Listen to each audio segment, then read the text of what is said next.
Hello everyone, welcome to UPSC after 12th. So this is video regarding how to clear Hamdard study circle with very ease. If you are new at our channel, make sure subscribe our channel because जो यहाँ पे content मिलने वाला है वो आपको कहीं भी यूट्यूब चैनल पे दूसरे पे नहीं मिलेगा. So make sure subscribe our channel. Let's start this video. So this is my photo जब मैंने अपना HSC का इंटरव्यू दिया था. सो देखो यहाँ पे आई एम दिस वन.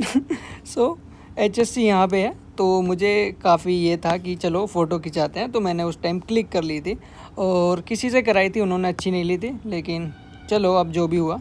सो अब आपको यहाँ पे एक हैक बताता हूँ कि मैंने जो इंटरव्यू दिया है वो 24-25 वाले बैच का दिया था, ठीक है. और मैंने अपनी ग्रेजुएशन कंप्लीट की थी वो सितंबर 24 में कंप्लीट की थी, ठीक है. लेकिन जो मैं इंटरव्यू दे रहा हूँ वो मेरा इंटरव्यू डेट है वो 6 जुलाई का है. इसका मतलब क्या है? इसका मतलब ये है कि जब मैं अपने फाइनल ईयर में था तो उसी टाइम मैं अपना HSC का इंटरव्यू दे रहा था. सो आप समझ सकते हैं कि कोई भी आदमी, कोई भी स्टूडेंट अगर उसने बेसिक कंप्लीट किया है, स्टैंडर्ड बुक्स अच्छे से पढ़े हैं, या फिर वो सिर्फ ग्रेजुएटेड है, उसने कोई मास्टर्स वगैरह नहीं की है, या फिर कोई फाइनल ईयर में ही है, तो वो भी HSC को क्रैक कर सकता है ईज़िली. तो जो ये एक मिथ है कि आपका नहीं होगा वो आप यहाँ से निकाल दीजिए, because I am the live example कि HSC निकल जाता है अगर आपने थोड़ी ढंग से भी तैयारी की है. तो अब हम देखते हैं कि how to clear HSC with ease. मैं ये मान के चलता हूँ कि आप सभी को पेपर पैटर्न पता होगा, लेकिन फिर भी नहीं पता होगा कुछ लोगों को, तो हम यहाँ पे थोड़ा सा डिस्कस कर लेते हैं. 100 क्वेश्चन GS के होने वाले हैं पेपर 1 में, जो कि 300 मार्क्स का होने वाला है. इसका मतलब पर क्वेश्चन आपके 3 मार्क्स होने वाले हैं. 40 क्वेश्चन CSET में आने वाले हैं और जो मार्क्स हैं वो 100 होने वाले हैं. तो इसका हमें 33% लेना होगा, ठीक है. ये क्वालिफाइंग नेचर है. इसका मतलब क्या होता है? सबसे पहला आपका CSET चेक होने वाला है, दूसरा बात आपका GS चेक होने वाला है, तीसरे नंबर पे आपका essay चेक होने वाला है, और चौथे नंबर पे आपका पर्सनली टेस्ट मतलब इंटरव्यू होने वाला है. अब देखो टोटल मार्क्स देख लेते हैं किसके कितने हैं. देखो CSET तो क्वालिफाई होने वाला है, तो इसको सिर्फ क्वालिफाई करना है, इसके मार्क्स मतलब इंक्लूड नहीं होंगे आपके फाइनल मेरिट लिस्ट में. तो हमें सबसे पहले देखना है कि कितने मार्क्स पे हमें क्या मिल रहा है. टोटल मार्क्स हैं GS के 300 और आपके essay के हैं वो है 100, और आपके पर्सनैलिटी टेस्ट है जो इंटरव्यू है वहाँ पे भी 100. इसका मतलब क्या होता है? आपके 500 में से मेरिट बनने वाली है. अब देखो कट ऑफ देख लेते हैं. देखो मैंने ऐसा देखा है कि आपके अगर 130 भी आ रहे हैं तो भी आपका कहीं ना कहीं अगर ऐसे ठीक है तो आपका इंटरव्यू को आ जाएगा. लेकिन मिनिमम ये रखो कि आपका 45% नंबर मिनिमम आने चाहिए GS के अंदर. और 45% क्या होता है? 130 से 140 नंबर आपको रखना है, ठीक है. ये तो मिनिमम आपको टारगेट करना है. अभी हम बात करेंगे आगे. अब देखो essay में 100 नंबर का essay है, अगर आपके 40 से कम आ रहे हैं तो आप कंपटीशन से बाहर हो जाते हो वहीं के वहीं, ठीक है. आपको हमेशा 50+ रखने हैं essay में, मतलब कि 40 से 50 नंबर आने चाहिए. अब देखो फाइनल है इंटरव्यू. अब इंटरव्यू UPSC का होता है तो 275 नंबर का होता है, तो आपको कहीं ना कहीं देखते हो कि एवरेज नंबर 180 मिलते हैं, ठीक है. अगर इसका हम हाफ़ कर दें, अगर जो ये अपना ये है इसको अगर हम हाफ़ कर दें तो ये करीबन करीब हो जाएगा आपका 135. और अगर इससे 50% से ज़्यादा ही नंबर मिल रहे हैं, अगर 180 हो रहे हैं, तो कहीं ना कहीं हमको 65 से 70% नंबर मिल रहे हैं, तो वो एक अच्छा स्कोर है. तो अगर हम 100 में से 50+ स्कोर कर जाते हैं, मतलब कि 60 नंबर आ जाते हैं, तो 60 इज़ वेरी गुड स्कोर, ठीक है. ये मान के चल रहे हैं, मतलब हमारा 50+ मार्क्स होना चाहिए, ठीक है. अगर हम 500 में से, ठीक है, 500 में से 250+ स्कोर करना ईज़िली लेते हैं, अगर हम इसको 250 स्कोर कर लेते हैं तो आपका सिलेक्शन आराम से हो जाना चाहिए. देखो 230+ लाओ और अपना लिस्ट में नाम बनाओ. सो अब देखो क्या करना है. आपको 230+ मतलब कि 250+ नंबर लाने. अगर आपको शॉर्ट सिलेक्शन चाहिए ना HSC में या फिर किसी भी RCA में, तो आपका ना ये देखो ये 55% रूल, इसको फॉलो करो कि 55% नंबर ज़्यादा लेके आओ, ठीक है. अब बात करते हैं कि अगर आपके 55% प्लस नंबर आ रहे हैं तो आपका एडमिट हो जाता हो, और इंश्योर करो कि 55% नंबर आए तो आपका श्योर शॉर्ट सिलेक्शन हो जाएगा। अब बात करते हैं जीएस वाइज स्ट्रेटजी कि जीएस वाले पेपर में हमारी क्या स्ट्रेटजी होनी चाहिए।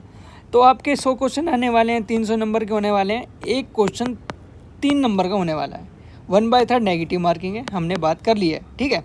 अब देखो मैंने कुछ यहाँ पे आपके आइडियल्स अटेम्प्ट की यहाँ पे टेबल बनाई है कि कोई ऐसा स्टूडेंट होगा कैटेगरी ए वाले जो स्टूडेंट है वो ये होंगे कि वो मैक्सिमम अटेम्प्ट करेंगे, मतलब उनका ये है कि 90, 95 या 100 इस रेंज में अटेम्प्ट करने वाले हैं।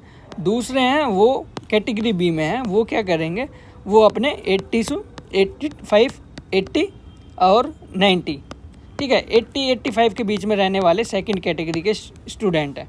तो उनके बेसिस पे हम यहाँ पे कुछ आइडियल अटैम्प्ट है और उनका क्या आउटपुट रहने वाला है वो चीज़ देखते हैं। देखो 100 क्वेश्चन है हर बार, ठीक है, आपने अटैम्प्ट करें 95, किसी ने मान लो कि 95 अटैम्प्ट करें हैं और उसके ना 30 क्वेश्चन है वो रॉन्ग हो जाते हैं तो 165 स्कोर आ रहा है, ठीक है। अगर किसी ने 95 अटैम्प्ट करें हैं और उसके 35 रॉन्ग हो जाते हैं तो 145 स्कोर आ रहा है।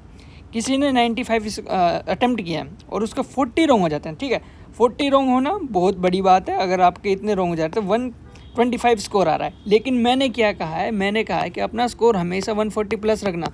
तो कहीं ना कहीं ये वाला जो आपका अटेम्प्ट है ये गलत हो जाता है, ठीक है, तो इसको हमें अवॉइड करना है। अब देखो 100 के 100 बहुत से ऐसे बच्चे होंगे जो 100 के 100 भी करेंगे, ठीक है, लेकिन उनकी एक्यूरेसी कैसे मेंटेन होगी हम बाद में बात करेंगे। लेकिन अभी वो देखो कि क्या आउटपुट रहने वाला है। अगर 100 के 100 अटैम्प्ट करें, ठीक है, 35 क्वेश्चन भी गलत कर दिए ना, 160 नंबर आ जाएंगे आपके, ठीक है। अगर 160 नंबर आ रहे हैं तो ठीक है, हमने 150 प्लस जाना था, ठीक है, हमारे 160 आ रहे हैं, हम ऑलरेडी एडवांटेज में हैं। तो अगर 100 के 100 अटैम्प्ट करें हैं और आपके 30 गलत हैं और 70 सही हैं तो 180 आ जाएंगे, तो ये तो काफ़ी अच्छा ही हो जाएगा। अब देखो एक ये होता है कि आपने 100 क्वेश्चन पूरे हैं और आपने 85 अटैम्प्ट करे और आपके 65 सही हैं और 20 गलत हो गए, ठीक है। ये उन लोगों के लिए जो कम अटैम्प्ट करते हैं और उनकी एक्यूरेसी अच्छी होती है, तो आपके 175 आ रहे हैं, ठीक है। अब देखो आप कितना रिस्क ले सकते हो वो देखते हैं इसमें कि आपके 85 अटैम्प्ट करे हैं टोटल में से और आपके 65 सही हैं और 20 गलत हैं तो 175 आ रहा है। अगर आपके 20 से 25 हो जाते तो ये 150 के यहाँ पे आ जाता है ये नंबर, ठीक है, 20 से 25 गलत होने के, तो आपका ये कहीं ना कहीं 150-155 पे आ जाता। तो आपको ये हमेशा ध्यान रखना है कि एक्यूरेसी मेंटेन करके रखनी है, ठीक है। अगर आप कम अटैम्प्ट कर रहे हो तो उसमें एक्यूरेसी आपकी ज़्यादा होनी चाहिए। अगर 80 अटैम्प्ट कर रहे हो तो आपके 20 ही गलत होने चाहिए, उससे ज़्यादा नहीं होने चाहिए, ठीक है।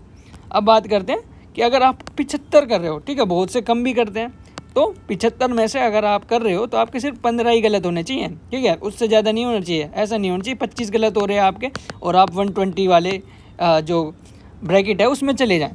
तो आपको कहीं ना कहीं मैं एक वे फॉरवर्ड देता हूँ कि फाइनली क्या करना है कि अगर किसी की एक्यूरेसी अच्छी है, ठीक है, तो उसको ये देखना है कि आप 80 to 85 फिर भी अटैम्प्ट करो और आपके 15 क्वेश्चन गलत हो जाएं, सिर्फ 15 से 20, तो आप 150 प्लस रहोगे हमेशा।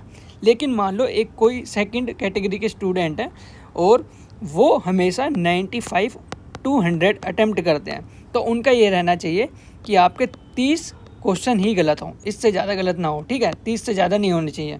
अगर आप 95 अटैम्प्ट कर रहे हो और 100 अटैम्प्ट कर रहे हो तो आपके 30 से ज़्यादा गलत नहीं होने चाहिए। देखो हमने यहाँ पे देखा है, अगर 95 अगर अटैम्प्ट कर रहे हो, ठीक है, अगर आपके 95 अटैम्प्ट कर रहे हो और अगर आपके 30 गलत हो जा रहे हैं तो आप 165 पे आ जा रहे हो, ठीक है। 30 से ज़्यादा आपको बिल्कुल भी गलत नहीं करना है अगर आपका जो अटैम्प्ट नंबर ऑफ़ अटैम्प्ट है जो क्वेश्चन का वो हाई है। अब देखो हम बात कर लेते हैं कि कैसे कैसे जो क्वेश्चन है उनका कितना नंबर आता है।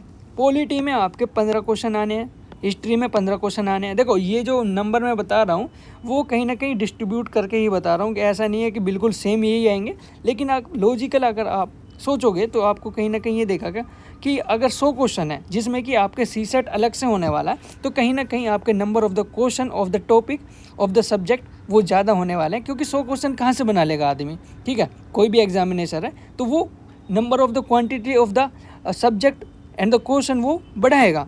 तो आपको पॉलिटी 15 क्वेश्चन मान के चलना है, हिस्ट्री से 15 से 16 क्वेश्चन मान के चलना है, ज्योग्राफी से 12-13 क्वेश्चन, इन्वायरमेंट से भी 12-13, इकोनॉमी से 15 क्वेश्चन, साइंस एंड टेक से 10 क्वेश्चन जो कि करंट अफेयर आपका इंस्पायर्ड रहेगा, IR से 5 क्वेश्चन मान के चलो और मैपिंग से भी 3 से 4 क्वेश्चन, 5 क्वेश्चन, करंट अफेयर से 10 क्वेश्चन। तो ओवरऑल देखा जाए तो 30, 40 एंड 30 ये ओवरऑल बनता है 100 क्वेश्चन। अब देखो आपका टारगेट क्या रहना चाहिए, आपका ये रहना चाहिए कि आपने पॉलिटी पढ़ा है, लक्ष्मीकांत से पढ़ा है या फिर PW की उड़ान से पढ़ा है, कहीं से भी पढ़ा है, तो आपको ना ये एक्यूरेसी लानी पड़ेगी। अगर 15 क्वेश्चन आ रहे हैं तो आपके 11 क्वेश्चन ठीक हो रहे हैं। हिस्ट्री में 15 क्वेश्चन आ रहे हैं तो 11 क्वेश्चन ठीक हो रहे हैं। ज्योग्राफी में अगर 13 क्वेश्चन आ रहे हैं तो आपके 8 से 9 क्वेश्चन ठीक हो रहे हैं। इन्वायरमेंट में अगर आपके 12 क्वेश्चन आ रहे हैं तो आपके 8 क्वेश्चन ठीक हो रहे हैं। इकोनॉमी में 15 क्वेश्चन आ रहे हैं, 10 क्वेश्चन ठीक हो रहे हैं। तो ये आपको रखना पड़ेगा। अगर आप ओवरऑल देखेंगे, देखो यहाँ पे देखो, अगर साइंस एंड टेक है उसका कुछ नहीं पता कि कहाँ से क्वेश्चन आ रहा है कहाँ से नहीं आ रहा, फिर भी एक होता है कि हम लॉजिकल गैसिंग लगाएं या फिर कुछ हमें कुछ हद तक हमें पता चल जाता है, तो हम मान के चलते हैं 50-50 रहेगा। 5 क्वेश्चन आएंगे, 5 क्वेश्चन नहीं आएंगे। फिर आई आर 5 क्वेश्चन आ रहे हैं आई आर के, तो आप 2 तो कर ही लोगे, कुछ तो पढ़ा होगा, ठीक है। आपने पीटी पढ़ी है, वहाँ से क्वेश्चन आएंगे, ठीक है, पीटी से क्वेश्चन आने वाले हैं। अब मैपिंग में आपको जो बाउंड्री होती हैं, ठीक है, और रिवर्स वगैरह उनकी सी वगैरह, वो चीज़ आपको देख के जाना है। तो यहाँ से 5 क्वेश्चन मान के चल रहे हैं मैपिंग के, और वहाँ से आपके 2 क्वेश्चन तो होंगे ना आपके पास। करंट अफेयर है, 10 क्वेश्चन आएंगे, 4 से 5 तो होंगे। तो और आपका जो स्कोर बनने वाला है ना वो 65 और ये 30-35 वाला ये वाला बनने वाला है, ठीक है। आपके 65 plus number question of attempt सही होने चाहिए और आपके 35 गलत होने चाहिए, या फिर आपके 65 सही होने चाहिए और 30 गलत होने चाहिए अगर आप पूरा अटेम्प्ट कर रहे हो, ठीक है। ये था पूरा, और आपका जो स्कोर है ना वो आराम से 150 प्लस चला जाएगा, ठीक है। आपको हमेशा ये एम करना है कि आपका स्कोर 150 प्लस जा रहा हो, ठीक है।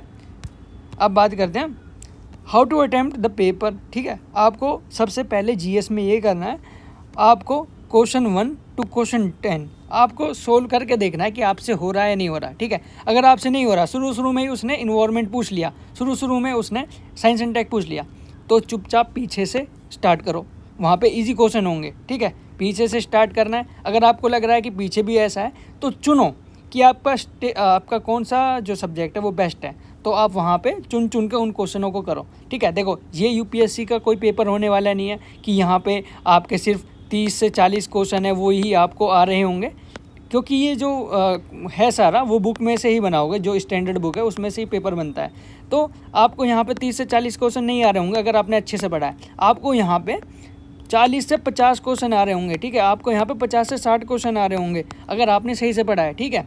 आप मान के चलो कि आपको 50 क्वेश्चन तो आते ही हैं इसमें, तो आपको सिर्फ अपना 50 क्वेश्चन पहले वो कर लो, ठीक है। 50 क्वेश्चन आ रहे हैं, कर लो आराम से। फिर उसके बाद आपका जो भी आपको लॉजिकल गैसिंग लगाना है लगाओ। देखो यहाँ पे भी जो स्टेटमेंट है वो चीज़ जो आपकी लॉजिकल गैसिंग है वो वर्क करती हैं, लेकिन यहाँ पे थोड़ा सा प्रिकॉशन रखना है कि बिल्कुल ब्लाइंडली वो चीज़, हर चीज़ नहीं लगानी जो यूपीएससी में होती है। यहाँ पे कुछ वर्क करती हैं, जैसे कि आप सम करके कहीं आ गया, ठीक है, नन करके आ गया कहीं पे, ये सारी चीज़ यहाँ पे भी वर्क करती हैं, ठीक है। आपको ये चीज़ देखना है। देखो आपको पेपर है वो 2 इटरेशन में करना है। देखो आप पहला सोल्व करो, आपने जो आ रहा है क्वेश्चन और 100% सोल्व हो रहा है उसको वहीं पे टिक कर दो कि हो गया, ठीक है। जहाँ पे एलिमिनेशन लग रहा है, 2 ऑप्शन कट हो रहे हैं वो कर दो, ठीक है। और जहाँ पे कुछ भी नहीं पता, ये नहीं आता, वहाँ पे क्रॉस कर दो और सारे क्वेश्चन को अटेम्प्ट कर लो, ठीक है। फिर उसके बाद आपको जब सेकेंड इटरेशन आएगी, जब आपने फर्स्ट इटरेशन कर ली और आपके 50 क्वेश्चन आपको सही आते हैं, आप वहीं पे OMR डाल लो, ठीक है। OMR आपने फिल करी और आपको 40 से 50 मिनट में ये काम हो जाएगा आपका। फिर सेकेंड इटरेशन में जो आपके 40 से 45 क्वेश्चन बचे हैं जो आपको एलिमिनेशन से कर रहे हैं आपने, वो फिल कर लो 40 मिनट में। और फाइनली 15 मिनट बचेंगे जिसमें आपको 5 से 10 क्वेश्चन वो करने होंगे जो बिल्कुल नहीं आ रहे। अगर आपको चांस लेना है तो आप 5 क्वेश्चन फिर भी कर ही दो, ठीक है। 5 छोड़ दो, बिल्कुल नहीं आ रहा है, बिल्कुल ही कोई हवा नहीं लग रही है, वो छोड़ दो, ठीक है। आपको 95 क्वेश्चन कर देने हैं। अगर आप ज़्यादा अटेम्प्ट करने वाले हो तो 95 कर दो, और अगर आपका एक्यूरेसी अच्छा रहता है तो आपको 80 to 85 पे रिलाई करना है, ठीक है। आप इस पे करना है फॉर जो कम जिसकी एक्यूरेसी अच्छी है और जो कम अटेम्प्ट कर रहा है। तो ये था जीएस के लिए। अब सी सेट के लिए बात करते हैं। देखो सी सेट में आपको ऐसा करना है, 40 क्वेश्चन आ रहे हैं, 100 नंबर का है, तो एक क्वेश्चन 2.5 नंबर का हो जाएगा।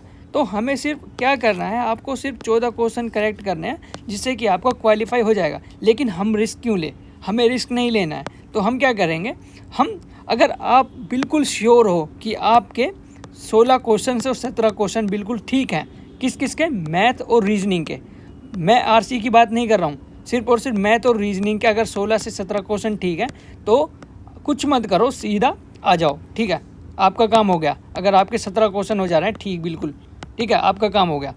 अगर आप आरसी में रिलाई करते हो, अगर आरसी पे रिलाई करते हो तो उसके लिए हमने आगे अभी मैं बताता हूँ क्या करना है। देखो, सबसे पहले आपको क्या करना है, रीजनिंग फर्स्ट अटैम्प्ट करना है, ठीक है। कोई भी हो, आपको सबसे पहले रीजनिंग अटैम्प्ट करना है। अगर रीजनिंग अटैम्प्ट करोगे तो रीजनिंग में काफ़ी आपको 14 से 15 क्वेश्चन मिलेंगे, लेकिन आपको सिर्फ और सिर्फ 10 या फिर 8 क्वेश्चन कर लो जो आपको आ रहे हैं बिल्कुल ठीक है।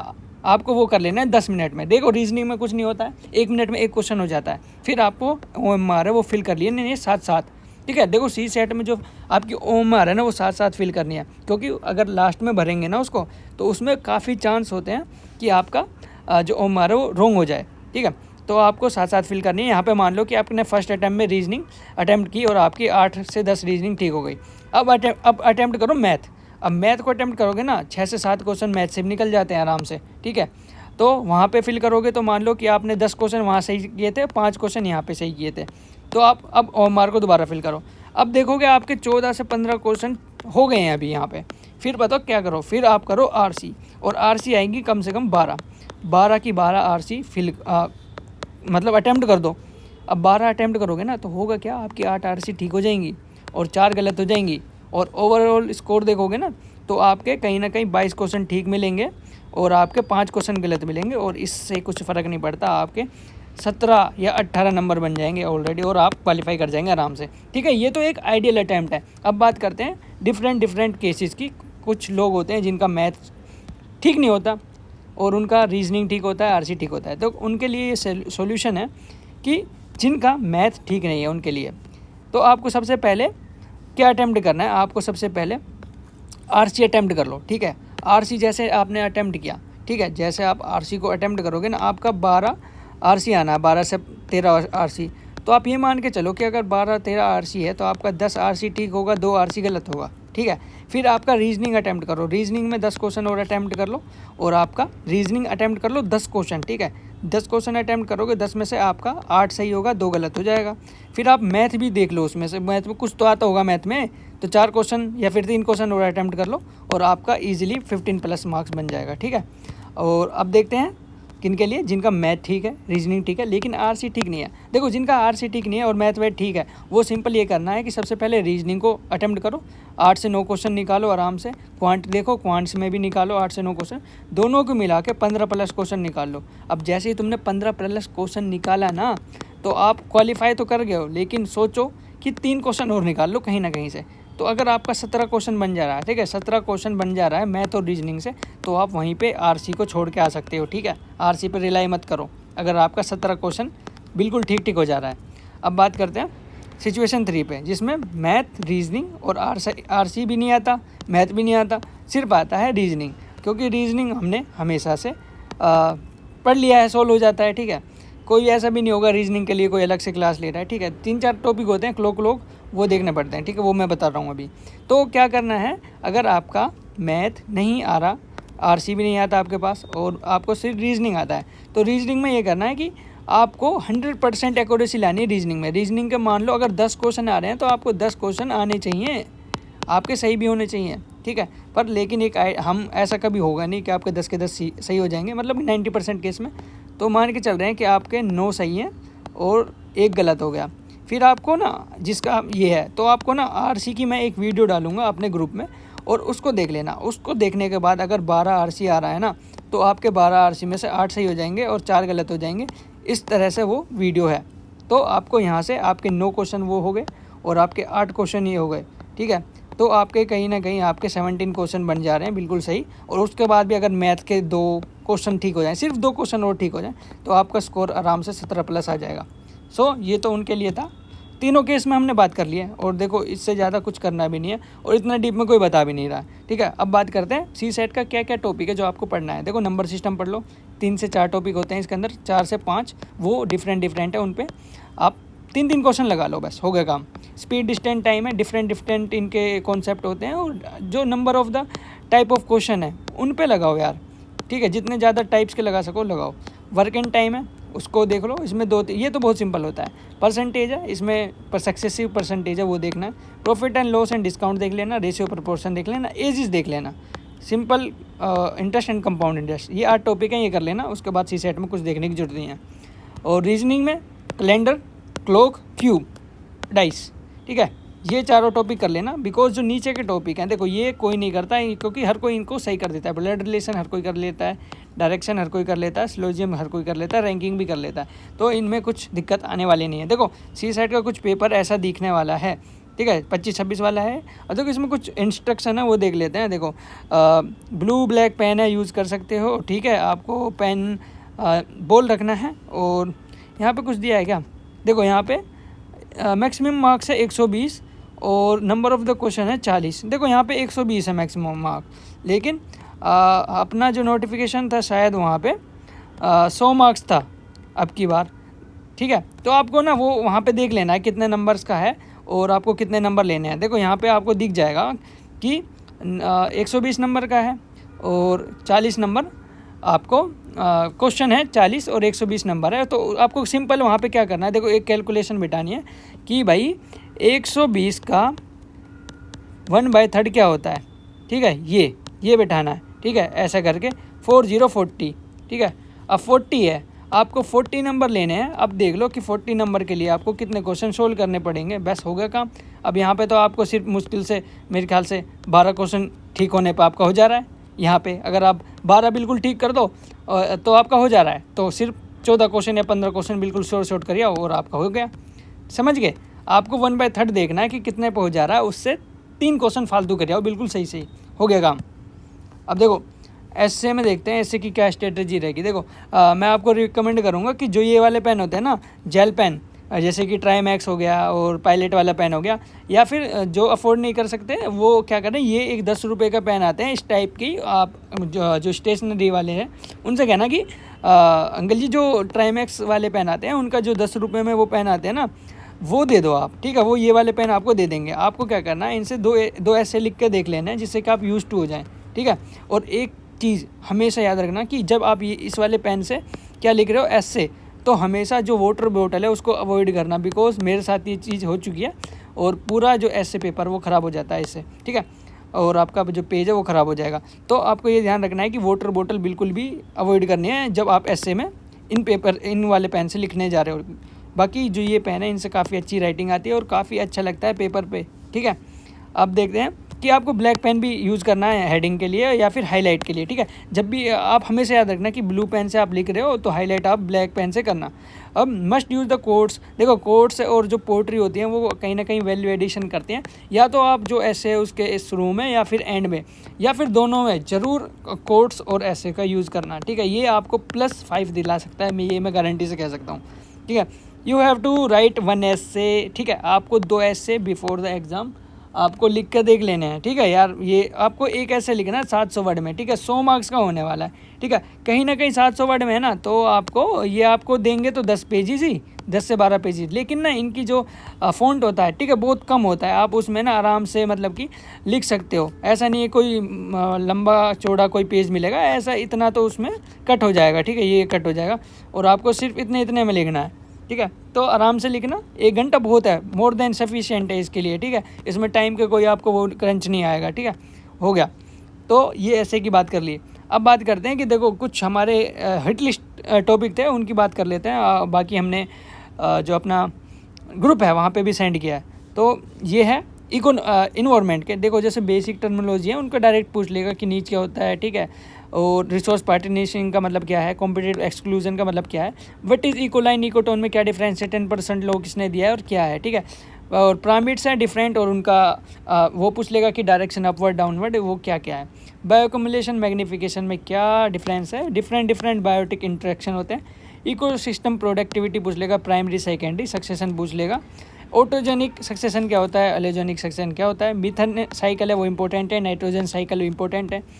इकोलॉजिकल सर्विस क्या होती है, फुटप्रिंट क्या होता है, पेमेंट ऑफ इकोटिम सर्विस क्या होता है। नेशनल पार्क को हमेशा याद रखना, उनसे साइड में निकली हुई रिवर इंपॉर्टेंट वन और उनकी लोकेशन कहाँ है वो याद रखना। बायोस्फीयर रिजर्व, पोल्यूटेंट डिफरेंट, ठीक है, ये याद रखना है। एसिड रेन का थोड़ा देख लेना, pollutant, green house gas, ozone, फिर आपके जो फॉरेस्ट एक्ट हैं वो देखने हैं, बायोडाइवर्सिटी एक्ट देखना है, WPA देखना है, EPA देखना है, NGT वगैरह ये सारे रेगुलेशन देखने हैं। फिर आपके जो इंटरनेशनल एक्ट हैं, स्टॉकहोम, बेसल, रोटरडैम, ठीक है, Ramsar, वियन्ना, Kigali, Montreal, Kyoto, Caatinga, Minamata, COP 26, COP 13, ये देख लेना कि नेक्स्ट COP कहाँ होने वाला है, कब होने वाला है, ये सारी चीज़ें।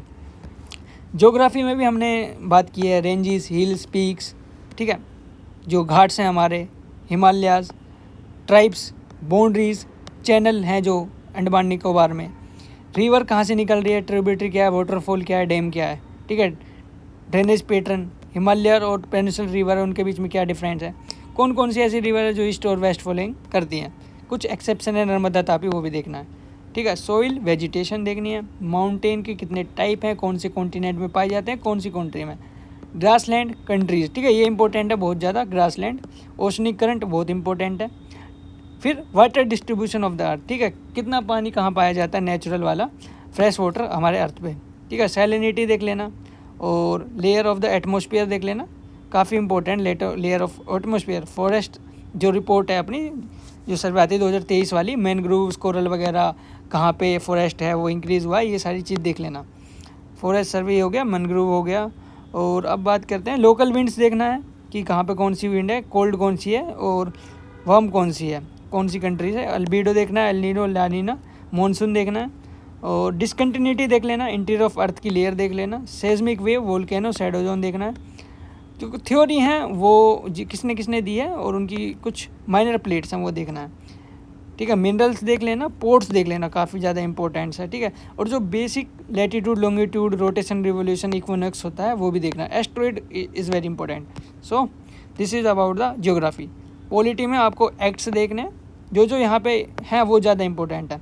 असेंबली का जो कंपोजिशन है, इलेक्शन है, कमेटीज़ हैं वो देखनी है। प्रेम्बल में अमेंडमेंट देखना और टर्म का मीनिंग देख लेना। और स्टेट रीऑर्गेनाइजेशन में देख लेना कि जो आर्टिकल 2 और 3 है उसमें क्या प्रोसेस है, किसी आपका स्टेट है उसको एडमिट करने का या फिर उसका नेम वेम चेंज करने का क्या प्रोसेस है। स्टेट का जो क्रोनोलॉजी वो याद रख लेना, कब कौन सा स्टेट बना है। फंडामेंटल राइट पूरा इंपॉर्टेंट है। DPSP में क्लासिफिकेशन और जो उसका अमेंडमेंट कौन से क्या जुड़ा है, वो अमेंडमेंट का पूरा प्रोसेस इंपॉर्टेंट है। और कुछ मेजोरिटी है उसके अंदर, ठीक है, सिंपल मेजोरिटी से क्या बनता है, स्पेशल से क्या बनता है, वो चीज़। अब पार्लियामेंट्री फॉर्म ऑफ गवर्नमेंट और यूनिटरी फॉर्म ऑफ गवर्नमेंट है, इसके जो पॉइंटर है ना लक्ष्मीकांत में, सिर्फ वो एक टेबल है वो देख लेना। इमरजेंसी में आपको अप्रूवल रिवोकेशन देखना है, लोकसभा पे क्या इफेक्ट पड़ता है फंडामेंटल राइट पे। और इसमें जो फाइनेंशियल इमरजेंसी है वो काफ़ी ज़्यादा इंपॉर्टेंट है। और जो यहाँ पे अमेंडमेंट है वो प्रेसिडेंट का पूरा इंपॉर्टेंट है। Election, impeachment, pardon power, ordinance, और यहाँ के जो आर्टिकल है वो काफ़ी इंपॉर्टेंट है। वाइस प्रेसिडेंट ये भी सिंपल है। यहाँ पे जो इनका रिमूवल है वो काफ़ी इंपॉर्टेंट है, कैसे होता है। गवर्नर है, उनकी जो पावर है related to the scheduled tribe है, ठीक है, वो काफ़ी इंपॉर्टेंट है। व्रिट्स वेरी वेरी इंपॉर्टेंट, ठीक है। अब देखो सुप्रीम कोर्ट का रिमूवल और अपॉइंटमेंट ऑफ द CGI वो काफ़ी इंपॉर्टेंट हो जाता है। हाई कोर्ट में जो ट्रांसफ़र ऑफ द जजेस होता है वो इंपॉर्टेंट है। PIL कौन अवेल कर सकता है, कौन नहीं कर सकता, वो इंपॉर्टेंट है। ट्रिब्यूनल के आपके जो कंपोजिशन है और आपका आर्टिकल है वो काफ़ी इंपॉर्टेंट है। पंचायत राज मोस्ट इंपॉर्टेंट, इसमें जो कंपलसरी प्रोविज़न है वो आपको देख लेना है। Schedule area, schedule tribe, 5th schedule, 6th schedule में ट्राइबल काउंसिल होती है, उसकी कंपोजिशन देख लेना है। शेड्यूल यहाँ पे सारे इंपॉर्टेंट हो जाते हैं। वाइस प्रेसिडेंट ये हमने कवर कर लिया है, पंचायत राज ये कवर कर लिया है। बाकी इसके अलावा पार्ट्स देख लेना, सोर्सेज देख लेना, कहाँ से हमने क्या चीज़ ली है। Article, union list, state list, ये काफ़ी इंपॉर्टेंट, ये तो आएगा ही आएगा। एंटी डिफेक्शन लॉ में doubling of the seats, bill pending होता है पार्लियामेंट में, पार्लियामेंट्री डिवाइस होती है जैसे कि 0 आवर, विप, मोशंस, स्पीकर काफ़ी इंपॉर्टेंट हो जाता है। रिमूवल कैसा होता है, अपॉइंटमेंट कैसा होता है, joint sitting, money bill, finance bill, budget session, adjournment, sine die, कौन कौन करता है इनको, ठीक है। फाइनली आपको स्टेट इलेक्शन कमीशन और इलेक्शन कमीशन देख लेना है और एंटी डिफेक्शन लॉ देखना है।